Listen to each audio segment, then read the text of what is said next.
What's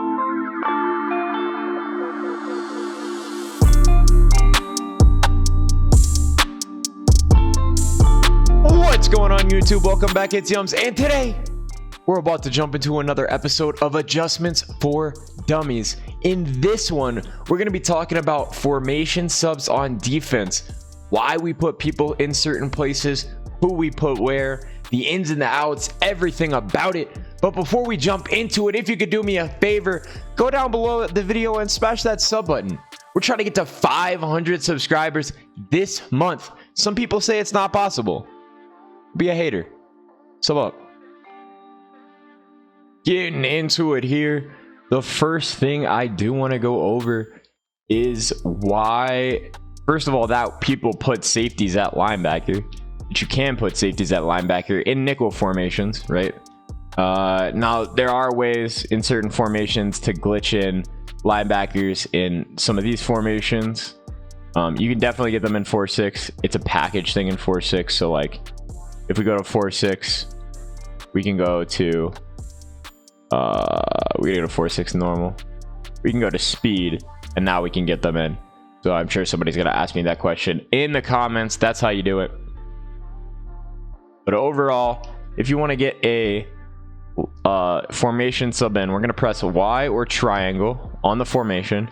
In this case, we're gonna look at 3-3-5. And the first thing you'll see most players do is they're gonna go in here and they're gonna switch out these three guys for safeties. So you'll see me go, that guy's a safety. We'll go grab a safety to put here, and we'll grab Banjo. Go Banjo, I'll go there. The reason why we're gonna put safeties there is because safeties animate better. They play the ball better. They jump higher. Linebackers were nerfed a couple years ago, and they've just never come back. Linebackers do stop the run better this year, but as long as you have some good in the box safeties, you can get the job done at run stopping, and you're going to be a lot better against the pass. So my first recommendation in any nickel formation, we're going to go ahead and we're going to put linebackers in at we're going to go ahead and put safeties in at linebacker, excuse me. The next thing a lot of players are going to go ahead and do is you'll see players in MUT will actually have outside linebackers at end, and we will have an end at defensive tackle. So this is kind of like a MUT line you might see, right? So we've got two edge rushers, and then JJ Watt, he's a little bit smaller than a traditional DT, a little bit faster, and he can play the pass and the run there. You see in MUT, we would go with somebody even faster. You want to make sure they have a big body so they can still play the run, but you want them to be fast. Somebody like Aaron Donald is always a fantastic choice. Myles Garrett earlier in the year was a fantastic choice at DT.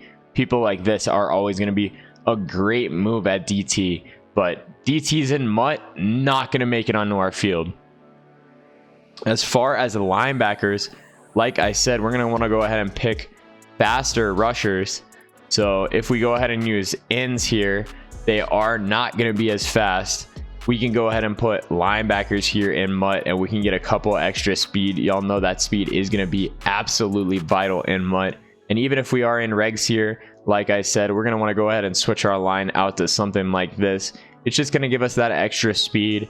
And while we are going to give up some playing the run, if we know how to play the run, using our zones to help out, calling the correct calls, and filling the correct gap assignments, then we can still go ahead and play the run pretty effectively there.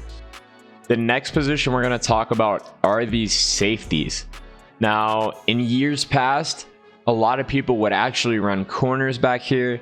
You will see this year we are running actual safeties back here. The reason why is because the majority of the time, corners are going to get absolutely destroyed in the run.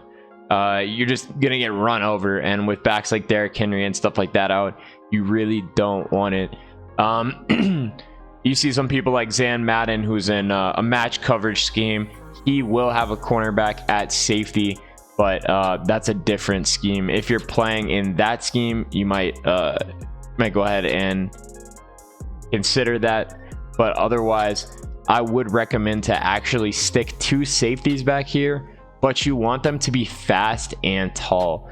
So Sean T, Cam Chancellor, you know, guys like this, they need to be tall and fast, because those jump balls are deadly this year. You don't want to get caught by one of those animations. I had Reggie Nelson back here earlier in the year, and I got absolutely sold in a tournament for you know, a qualification spot, because you know, Reggie Nelson is 5'11". So go ahead, do yourself a favor, put some tall, fast guys back here. Make sure they are safeties unless you're playing a match coverage scheme. The next position we're going to talk about is actually this slot corner spot right here. Now you see most players are actually just going to rock a really fast corner here. Probably a faster, shorter corner. Doesn't usually matter their height, but some players, especially if you're running man, are going to want to run a more physical guy here, or a man coverage specialist, sometimes with abilities for that. So as far as formation subbing goes, you will see some people actually go ahead and put a safety here, like Ed Reed or somebody like that, who can really press at the line, come down on the run. You know, it really adds almost a 4th box defender in that 3-3-5 right there. So that can actually be deadly. You can experiment with that. You just want to make sure they have the speed to keep up with those crossing routes, and you want to go ahead and look at their man coverage. If you're going to throw them in man coverage ever, cross man them, anything like that, you want to make sure they have a decent man coverage rating so they don't get burned. The last position we're going to talk about is the last position on the field to talk about, and that's going to be these outside corners.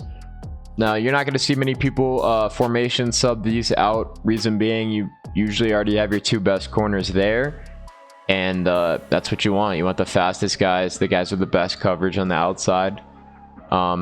Earlier in the year, you did see some people go ahead and put Ed Reed on the outside, but now that we have faster people, stuff like that, you're gonna want to go ahead and stick, you know, the best corners on the outside, especially in MUT there. The last thing I wanted to talk about before we get out of here is actually how formation subs affect the run this year. So if you put safeties in at linebacker, if you put linebackers in at D end, and if you put a D end in at D tackle, it will affect you against the run. I haven't found it to be such a hindrance that I won't do it myself, though. They haven't nerfed it to the point where you have to use linebackers.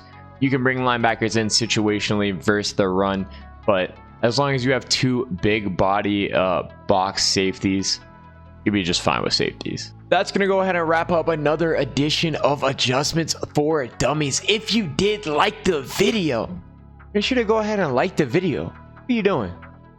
And I hope to see you next time. I hope you have a great day on and off the gridiron. Peace out.